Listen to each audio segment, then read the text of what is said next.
माझं भाग्य असं आहे की माझे वडील स्वतः योग तज्ञ होते आता नाही आहे, आणि त्यामुळे आम्हाला अगदी लहानपणापासून त्यांनी योगा घरात शिकवलेला आहे. पश्चिमोत्तानासन, सर्वांगासन त्या काळात घेत होतं. पण झालं काय प्रॉब्लेम, आता इथं रोहितचं नाव मी घ्यायचं विसरलो, रोहित आहे, अतिशय चांगल्या पद्धतीने त्यांनी योगा या ठिकाणी आपल्या समोर सादर केला. त्याचं मी परत एकदा हार्दिक अभिनंदन करतो. असामान्य गोष्ट का लक्षात, ही असामान्य गोष्ट त्यांनी आता बघितलं त्यांच्या योगाच्या प्रात्यक्षिकावरून की असामान्य गोष्ट त्यांनी साध्य केलेली आहे. त्यामुळे सामान्य व्यक्ती असामान्य होण्यासाठी काहीतरी कौशल्य आपल्याकडे पाहिजे. ते कौशल्य त्यांनी अधिक विकसित केले. त्यासाठी दोन गोष्टी लागतात, कमिटमेंट आणि consistency. Without commitment you cannot start anything, आणि without consistency you cannot finish.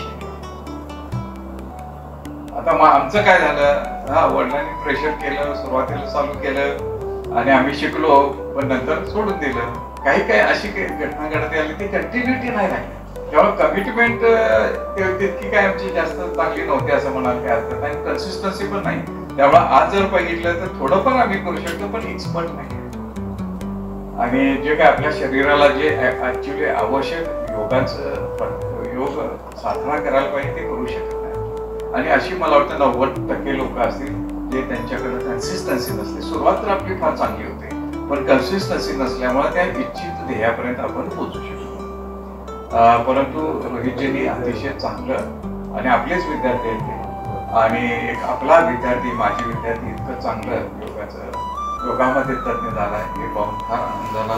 ते स्वतः या ठिकाणी आहेत आणि त्यांनी त्यांच्या प्रात्यक्षिकामधून बऱ्याच जणांना मला वाटतं प्रोत्साहित केलं असेल, आणि त्यांचं प्रात्यक्षिक अधिक चांगल्या पद्धतीनं आपल्या मोठ्या ऑडियन्स समोर करणं गरजेचं आहे असं मला वाटतं. आपल्याकडे योगा डे असतो, योगा डे मध्ये आपले शिक्षक ठरलेले असतात, परंतु तिथं जवळजवळ 1000 विद्यार्थिनी, पालक आणि इतर लोक त्या ठिकाणी असतात. तर त्यांच्या समोर सुद्धा त्यांना ती संधी आपण दिली पाहिजे.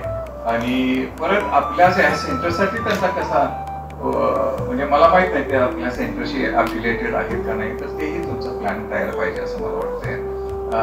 राऊत सर या ठिकाणी आहेत, ते विशेष सत्र यामध्ये स्टार्टअप व उद्योजकतेच्या संधीवर बोलणार आहे.